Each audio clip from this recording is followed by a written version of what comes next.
2, 3, 4.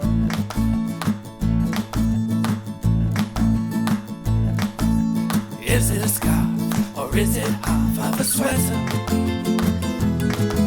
From what I've heard, it could be a third of a poncho.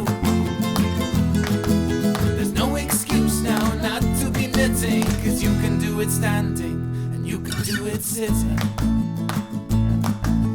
Is it a hat or is it the start of a blanket? Maybe a ball or even a shawl for a baby. There's no excuse now not to be knitting, 'cause you can do it standing and you can do it sitting. Hi everybody, welcome to the Truly Myrtle podcast. I'm Libby and this is episode, I've forgotten to look it up again. This is episode back from wool gathering. I was at wool gathering last weekend and just out of Melbourne in Australia. It was awesome. So I'm going to tell you all about it. Let me tell you who I am first. I'm Libby. You can find me all over the internet as Truly Myrtle. I'm Truly Myrtle Photos on Instagram. But come and say hi to me on Ravelry too, because we have got a Ravelry group there. We're just wrapping up the end of our knit along, and I'm sure there's going to be more fun and games in our Ravelry group. It's a really fun group of people. In there, really nice group of people. So it's super supportive. So come and say hi. I think that's all. I've designed knitting patterns. I'm going to show you some. Anyway, let me tell you about the weekend. Oh my goodness, I had such a good weekend. So you remember ages ago, I'll put a link in the show notes, I interviewed Karen from Wool Gathering, and it was just before, I'm pretty sure it was just before last year's Wool Gathering. I don't think she'd had it by then. So last year was the first time that Karen had hosted this event called Wool Gathering. It's a 3-4 day event. There's 3 nights. You stay for 3 nights in Australia, just out of Melbourne. And she's held it in a venue on an old farm called Tandy, and I'll talk more about that soon too.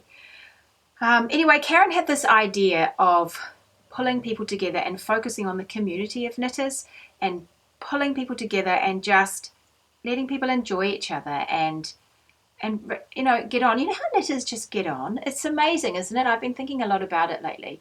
When we're from such diverse walks of life, but there's something about knitting that it just reaches deeper. There's something about it, and we just feel like you know people. You have this kind of common thing that, I don't know, you can't kind of put it into words. It's very difficult to articulate. Anyway, Karen, I think, wanted to grab hold of that and run with it. So she started these events. Last year was the first one, as I said. This is the second one, and I taught this year. I taught a couple of classes. It was really good fun. But it was the best event I've been to. I think it might be the best retreat in the world, actually. I'm seriously. It was so good. I just think that emphasis on community and that emphasis on everyone feeling part of it and welcome, and it's not an exclusive thing, it's a very inclusive approach. It just totally works. So it works to make you feel like you're important and you're special and you're part of something. And what she also does is, with the help of her very amazing aprons, these 3 women that help her, who are fantastic, everything is totally seamless behind the scenes. So it was like an absolute treat.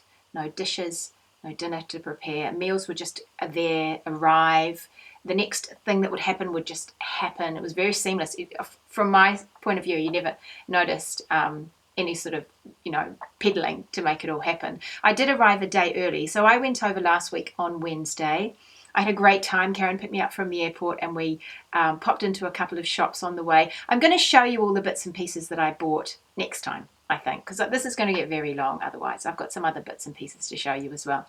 So I went to a couple of yarn shops. I went to Maker, which was beautiful, and I went to the name has gone out of my head. It's really bad. I hate the way I do that all the time at the moment. Fabulous yarn shop. It's in my head. I can see the door. It's on my Instagram. I'll show you next time. And I bought fabric. It was beautiful. So we did that. We had lunch out. We met up with Helene, who's Happy Go Knitty from New Zealand. She came over too. And we drove out to Tandy. And we got there for the evening and then went out for dinner. So I was there a day early. And I got to see the behind the scenes effort. Huge, huge effort that goes into putting one of these events together. it was a really good. I was instantly relaxed when I was there. I really needed it. I really needed to get away. It was a really good time. I loved seeing everyone. I laughed till I cried a lot. Um, in the evenings we'd have a glass of wine and we'd sit around and talk. And some of the evenings got really late. I was up really late. Not every night because I had to teach, but a couple of nights I was up. I had just a really good time, and I laughed and laughed. Sometimes I cried. There were a couple of times through the course of the weekend that people shared stories, really vulnerable stories, and they moved me to tears. I met up with people that I've already met here in New Zealand and then I've already met in Australia, and it was great to see them again. And it was one of those, it was just filled me up. It was one of those events that filled me up. I can thoroughly recommend it. I'm definitely going next year if she'll have me, if Karen will have me. I'm definitely going next year. It was so good. But I've been thinking about it, and I've been thinking about how important it is, to have these shared experiences. And, it's really fabulous to buy beautiful yarn and to get all our knitting patterns in our knitting and to share all that stuff. And we all love that. But actually, I think we need to remember that even though some of these things are expensive, and they can be, especially when you're traveling from another country, you don't never forget those shared experiences. Those are, it's just so special. And I just think even if we can't travel long distances, and even if we don't have the money to spend on them, there are ways that we can bring this sense of community into all aspects of our knitting life and connect with those people that we have those bonds with. We can have dinners before festivals. We can meet up for coffees. We can make the most of some of these things. Like we have this a lot of knit-alongs, between Australia and New Zealand down here, the Kiwi Kanga knit-along. There's another one going at the moment following Wool Gathering. We could get together. We could actually see each other and enjoy each other's company. Knitting doesn't have to be a solitary exercise. And I certainly, for someone like me, I get a lot of energy from being around people, and so it's good for me to be around people. Yeah, so I wanted to say that. I think we need to make the most of our community. I really feel strongly about that. And Helene from Happy Go Knitty and I, on the way home, we talked a lot about our Australian, New Zealand communities, and in our yarn industry, and how there's a lot of connections now across the ditch. Designers working with yarn over there, yarnies working with designers here. We are forming quite strong connections, and I think I'm really keen to work more with that, because I love the idea of using local yarn, and I love the idea with working with local people, but Australia has to be my local as well, because we're very small down here, and the idea that together with Australia and New Zealand, there's amazing things happening here, absolutely amazing things, and together we're so much stronger. It's so much richer. So I'm really, really interested and keen to keep supporting this cross Tasman collaborations and working together. And yeah, and so for you, I think trying patterns of people from Australia and yarn from Australia, or if you're in Australia, trying them from here, or if you're in neither of those two places, just reaching out and seeing what else is available just a little bit further away from you. I think there's a lot in it. There's a lot of fantastic community that we can build with that. So I wanted to talk to you a bit about the place I was at and the things that I've been doing. I have to tell you about my plane ride over though first. What a disaster. I think the whole weekend, I was really tired when I left. I was really tired. I was a bit flat. And so to get away was really, really good for me. And I got myself ready. I thought I'm going to take some really simple knitting on the plane. I'm not going to knit anything challenging this weekend because it's going to be really hard. So I have this beautiful Fibre Company Road to China Light yarn in this heavenly green. I'm going to show you another time, the particular yarn. And I thought I'll take that. And I had this idea in my head of a shawl that I want, a wrap shawl. And it starts with a reasonable sized, just garter stitch body. Easy. It's pretty easy, you would think. Anyway, so I cast it on. I wrote up what I needed to do to get down to the border before I left. The night before I left, I swapped my metal tips for wooden tips because I know other people take metal tips on plane, but I still don't want them to take them off me. I just really don't want them taken off me. So I swapped my metal tips for wooden tips, and off I went, and it was fun. And I sat down on the plane, and there was a really lovely young guy sitting next to me, and he was from out my way, actually. He was farming out here. And so I was chatting away to him, and we were chatting about all sorts of things and knitting, and I was saying how it's absolutely fantastic because as a knitter, anywhere you go, you can knit. It's great. You have these long plane rides, you have waits and queues. You don't care because you can totally knit. And I was feeling pretty clever as I was pulling out my knitting and getting ready to go, and I had my movie set up. And then I realised I brought the wrong size needles, and I needed 4.5s, and I brought 4s. And because in my head the night before I was thinking shawl, 4s, and I just hadn't thought about it, and I totally bought the wrong needles. So I was sitting on the plane after this conversation, and it did cross my mind that I could just knit. I thought, maybe I'll just knit. I had 4 hours of flying ahead of me, and I thought, maybe I'll just knit. I'll just knit, and when I get to the other end, I'll just rip it all out. That did cross my mind, and then I thought, that is really desperate, actually, Libby. Don't do that. Just don't do that. Don't knit the whole time. So I thought, okay, I'll pack it away. And then I had sort of heart palpitations and a mild panic about what do you do now? Like what do you do now without knitting? I don't remember sitting. Actually, I have not sat for that long and not knitted in I don't know how long. So I thought, well, I'll just have to watch movies. And I have to watch movies anyway because I'm not keen on flying, so I try not to look outside or think about the fact that I'm in a plane. But I just watched movies. I actually watched The Greatest Showman. I really enjoyed that. I really enjoyed the music, the dancing. I love dancing. It was great. But it was so weird just not to have knitting. And of course, no one else on the plane had knitting. Everybody just watched movies or read their books or whatever. But yeah, that was a challenge. So don't forget the right needles. On the way back, I made absolutely sure I had the right needles with me because I had taken all my tips with me, so I could just swap them over. But so that wasn't a great start, was it? That was a little bit ditzy to start off with. So prior to going to wool gathering and Tandy, I had decided, I don't quite know how my decision making happened, but anyway, last year I decided that I would knit a couple of things in Tandy yarn to release at wool gathering because, I was there. Tandy yarn is beautiful. I hadn't used it before, and I was really keen to just do something, just to commemorate going and to support the event.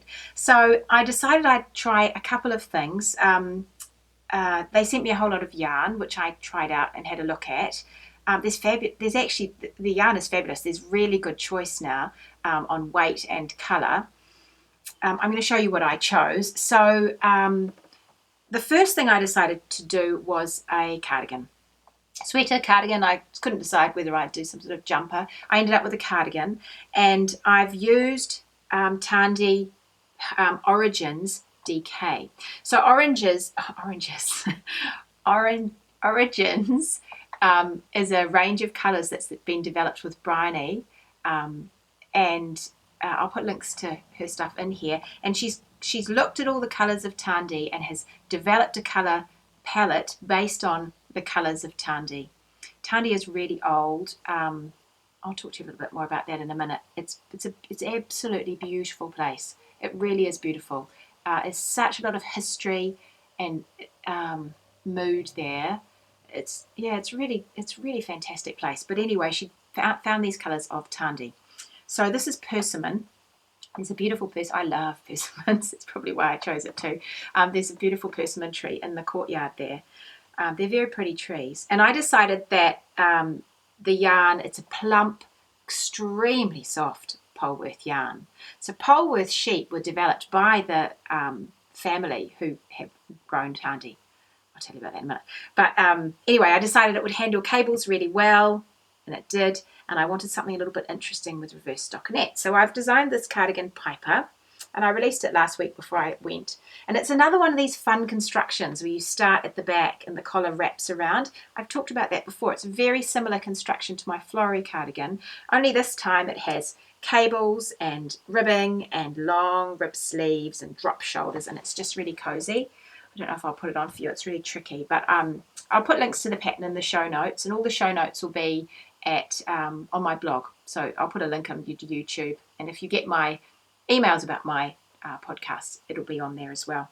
So Piper is fun. Lots of you have liked it, and it was really nice to see people at Tandy buying more Tandy yarn to knit it up with. So that was Piper, is one pattern I released when I was there. And the other one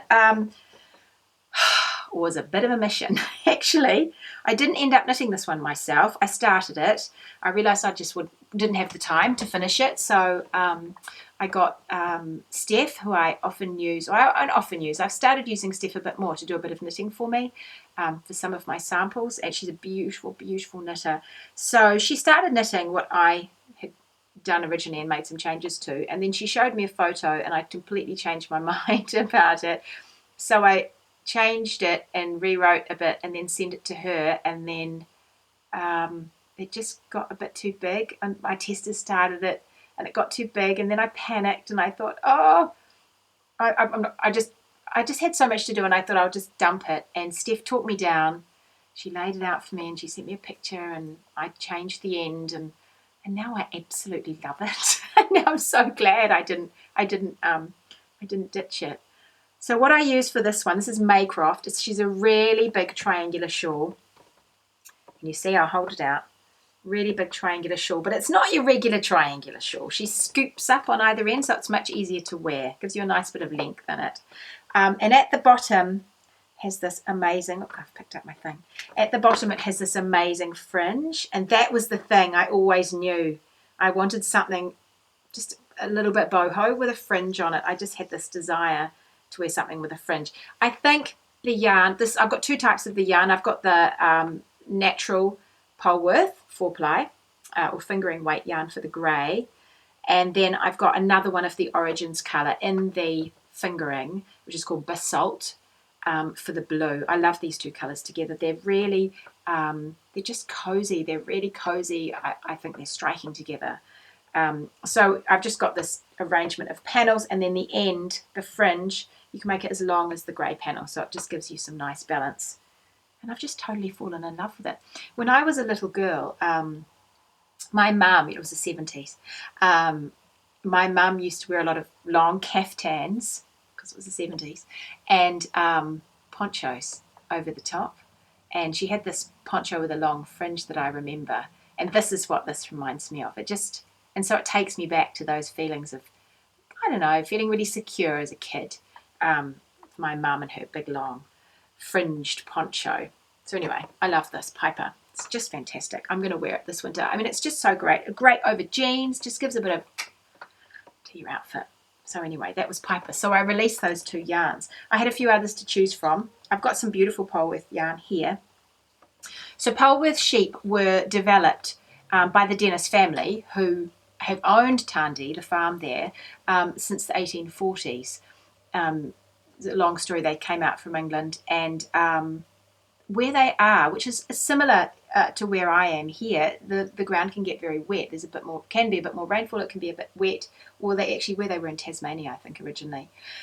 So they had merinos that they'd bought, and merinos, I couldn't have merinos where I am here. The soil is too damp. It's too damp in the air, and so they had problems with foot rot and fleece rot. I think you call it fleece rot as well, because it's just too damp. So they set about to change the sheep and to develop into a breed that would handle that damper weather better.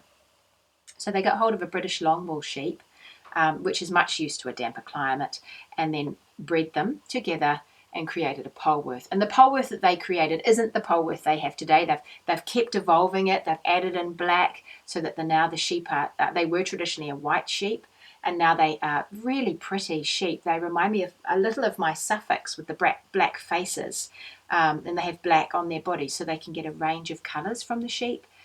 So they've done heaps of development with their sheep, and I was speaking to Alistair and his partner who are running the farm, breeding the sheep and looking after the sheep, and they were talking about getting bigger, developing them to be a bigger sheep. So originally they were really useful because they were a dual purpose sheep. They were a good meat sheep and they were good fleece, wool sheep, so that you had choice.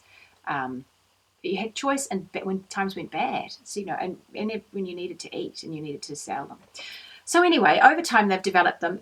So I've used these beautiful. They're soft. They're light. They have those characteristics of merino, but they just don't have that. I don't know why. I don't really know why they don't have that status of a merino, because to me it seems like a more useful yarn. They're not as soft. They're not as soft, but they're sort of pilly, but they're not as bad as your softest of your merinos. So from a garment point of view and a wearing point of view, I think it makes more sense to use Polworths. So Polworths are everywhere now, but they started there at Tandy. We've got a lot in New Zealand, but they started at Tandy. So it was really special for me to be there in the place that it all started. I just love those sort of connections.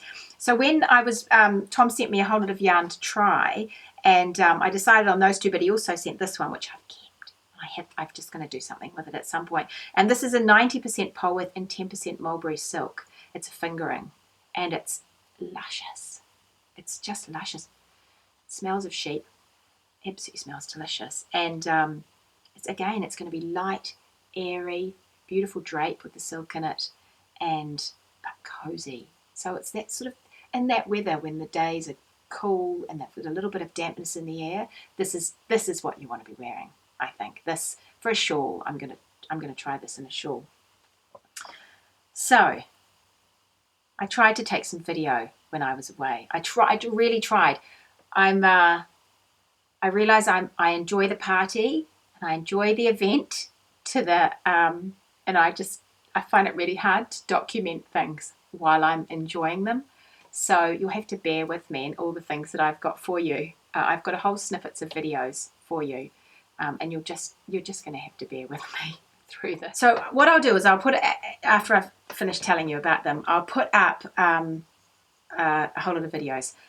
The first lot is from a mill down the road. So I tell the story in one of my videos about this yarn. But for this year's wool gathering, Karen came up with this idea. I think it was Karen's idea. Came up with this great idea to create a new yarn that would commemorate this year's wool gathering, and everybody received a skein when we were there. There was a survey that went round and we were asked whether we wanted DK or fingering.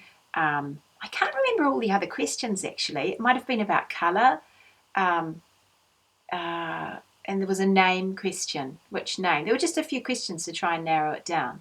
And then what happened was Tom at Tandy and Isabel and Nick at Great Ocean Road Mill down the road got together and designed a yarn based on what everybody wanted. Well, and something that was workable.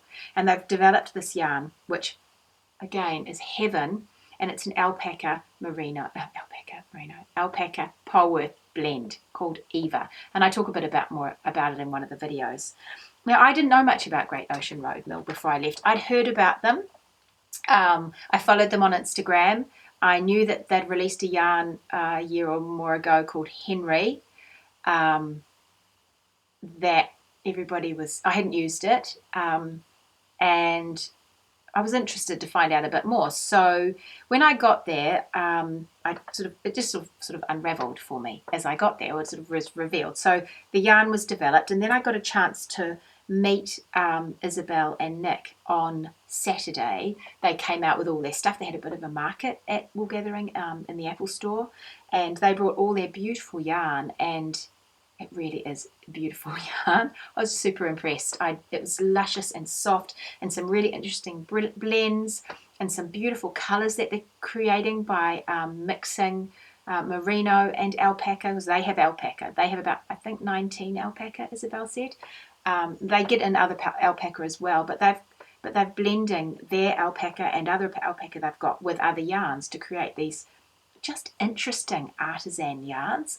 It's so interesting. So I had a long talk to them on Saturday. They stayed on Saturday night, and we had a really, really late night. I didn't have to teach on Sunday. So I stayed up late talking and talking. I really enjoyed their company. I had a long talk to Nick about the mill and scouring and just their commitment and their effort to produce a low impact yarn. And I had a long talk to Isabel. Isabel's actually from Germany, and I just had a long talk to her about all sorts of things, life, as well as yarn. I just had such a good time speaking to them. So the next day, me and Claire from Knit Share Love and Helene from Happy Go Knitty managed to persuade Georgie from Tiki Knits, who, to be honest, didn't need much persuading, to drive us the hour that it took to get back to Nick and Isabel's mill so we could go and have a look.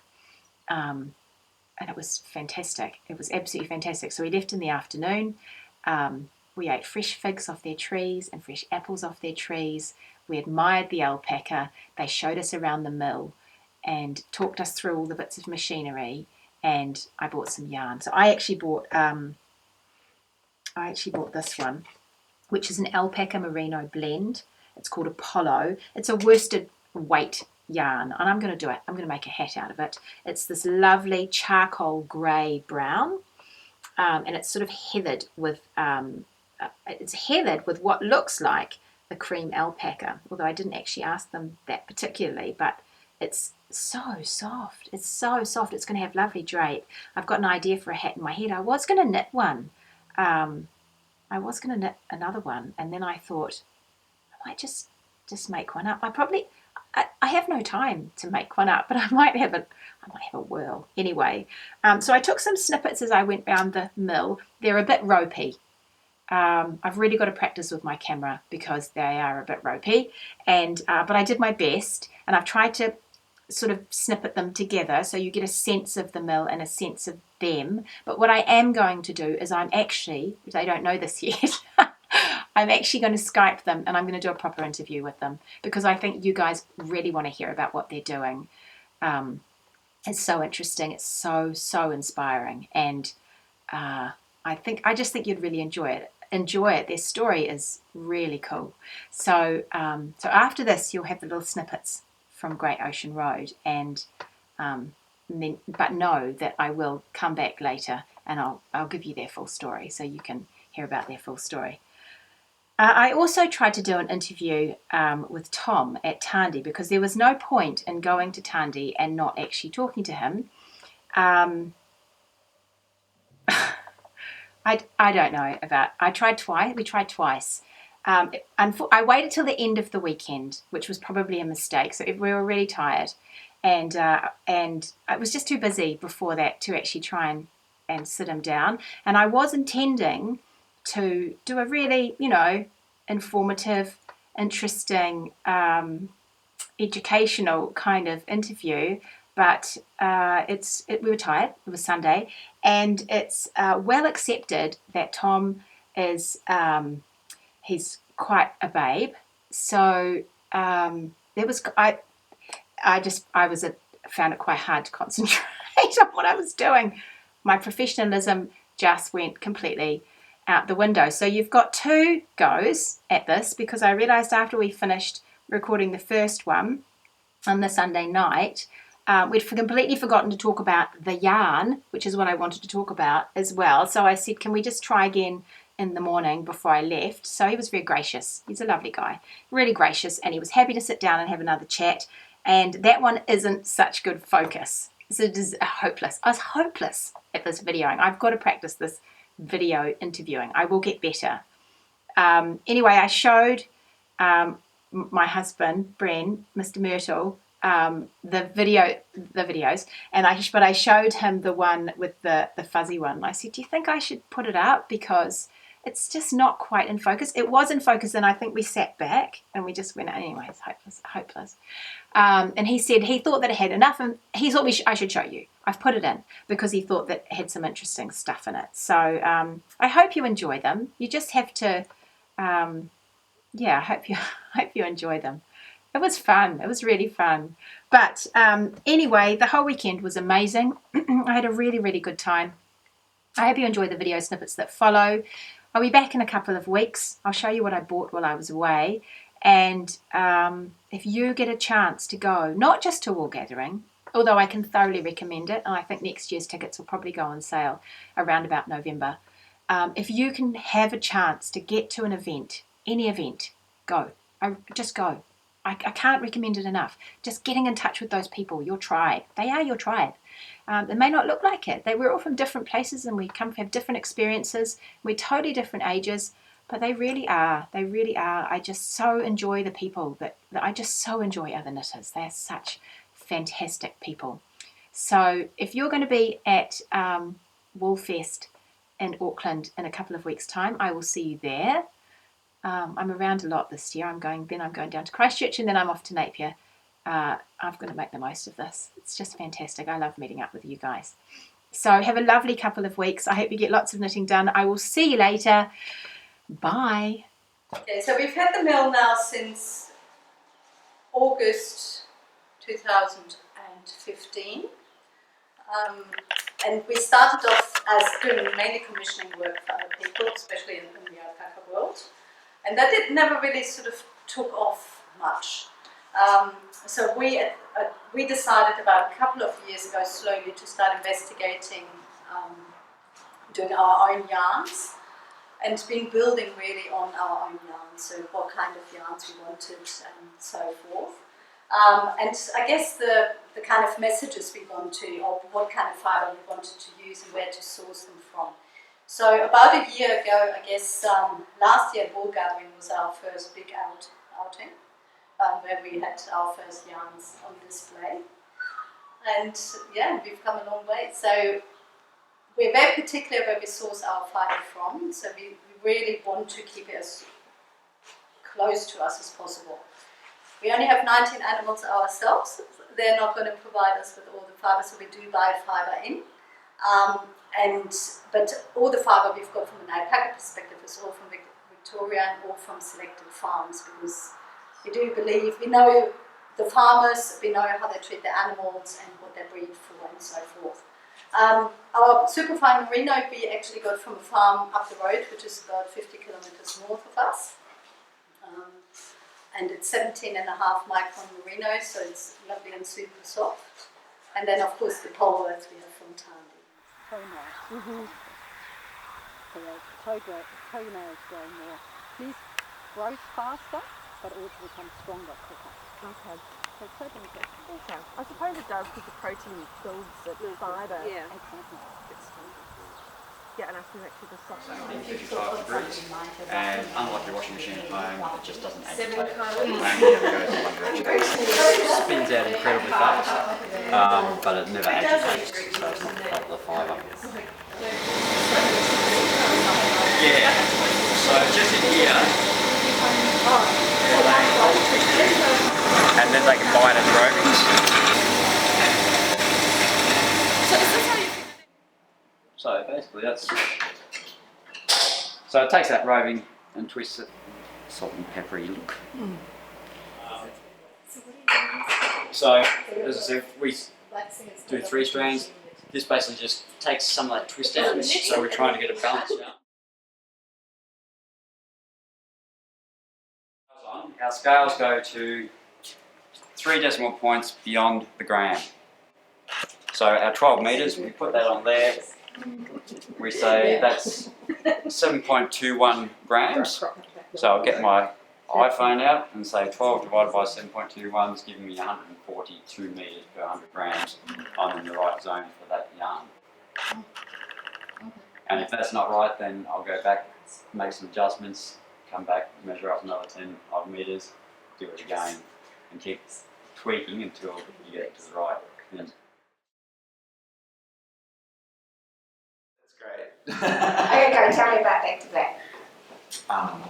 So it's a competition, and it's how do you get how quickly you can take wool off a sheep and put it onto a human.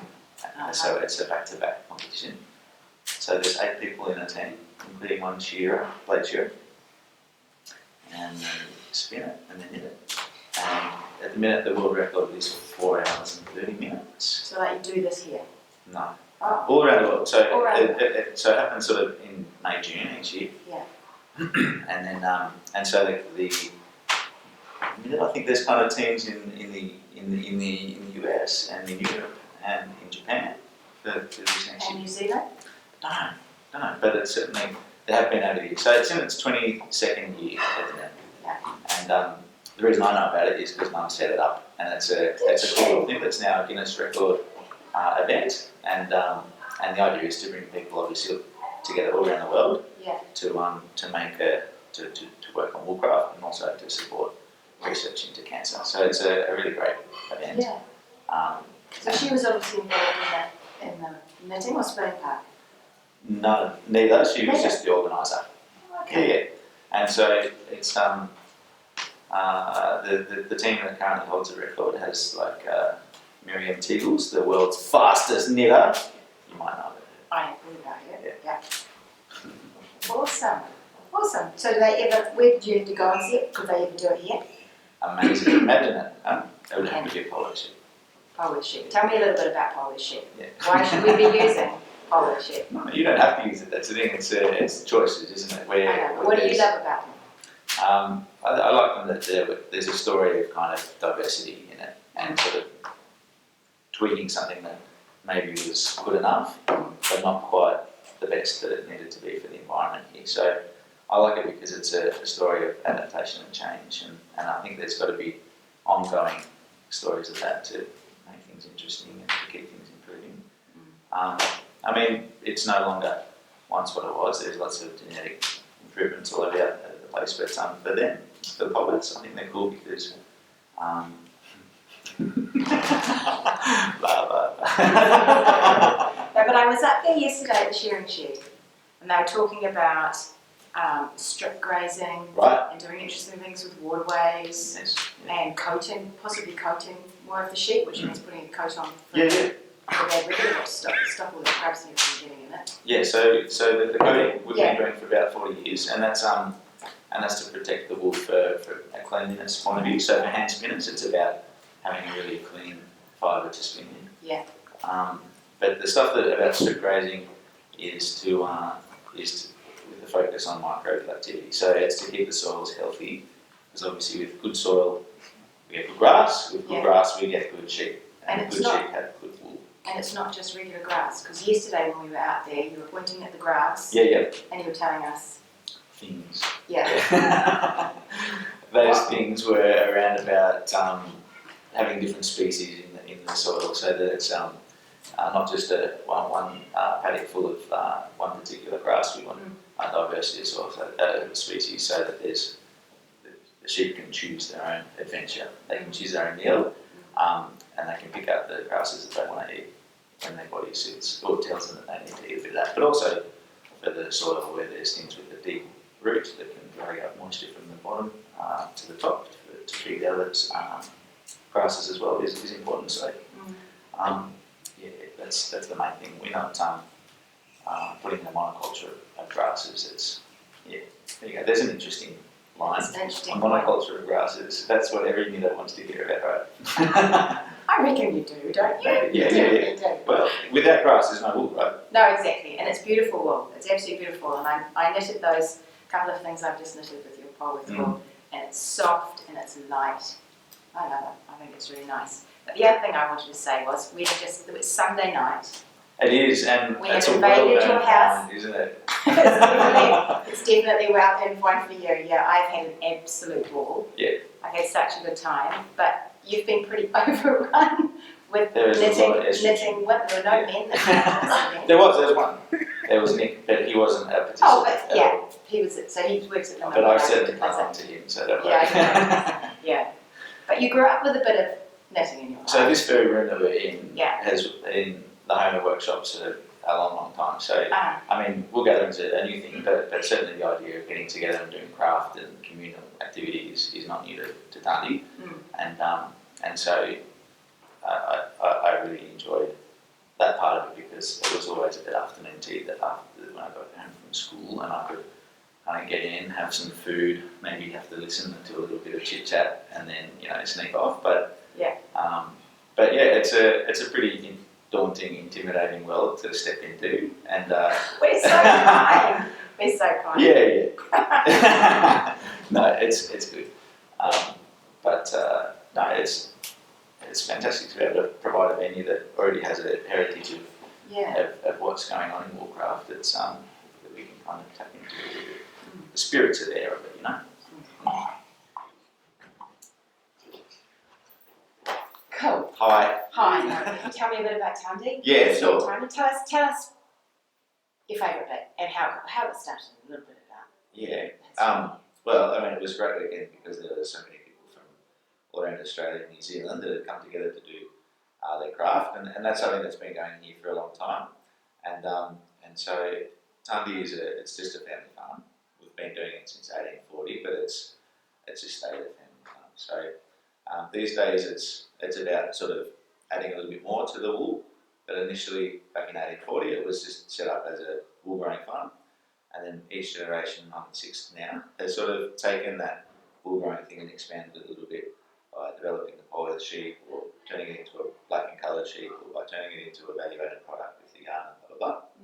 And so these days it's about adding that next little stage to the process, which is getting into people's hands and communicating about how to do woolcraft. So it was yeah, exactly. Yeah. So this is one of the things that's really exciting about this weekend, where we can involve so many people in that chain to produce a product to put out into the world. So it has our Polworth wool in it, and so it's that's called Eva. This is Eva. This is Eva, yeah, exactly. So this was launched. This was pretty cool actually, because we knew a yarn was coming, and everyone has already loves your Polworth yarn, and Nick and Isabel from down the road with their alpacas, people had known a little bit about them, although I hadn't actually known a lot.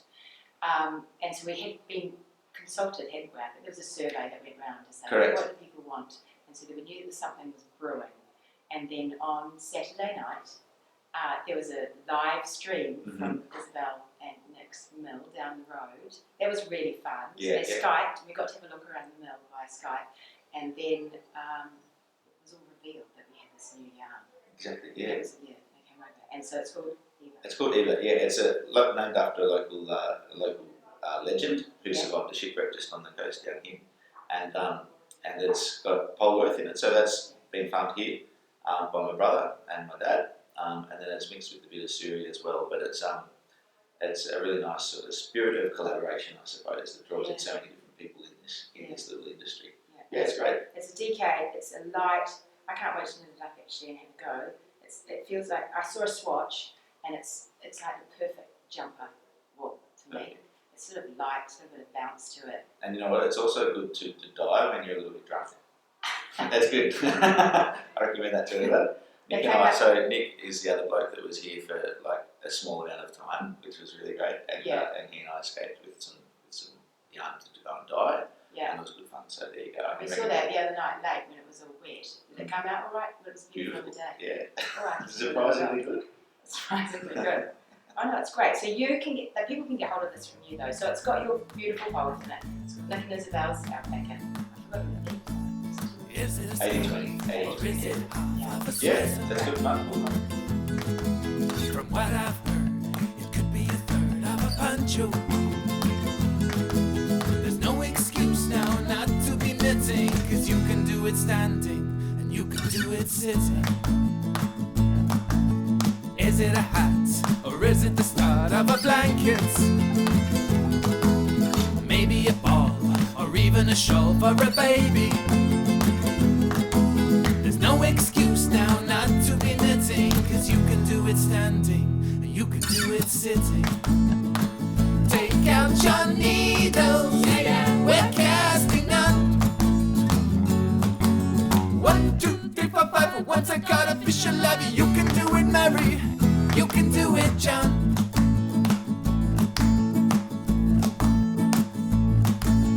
Is it a gnome or some other homely creation? Wait and see, it might even be for a teapot. There's no excuse now not to be knitting, 'cause you can do it standing and you can do it sitting. Take out your needle, we're casting on. 1, 2, 3, 4, 5. Once I got official love, you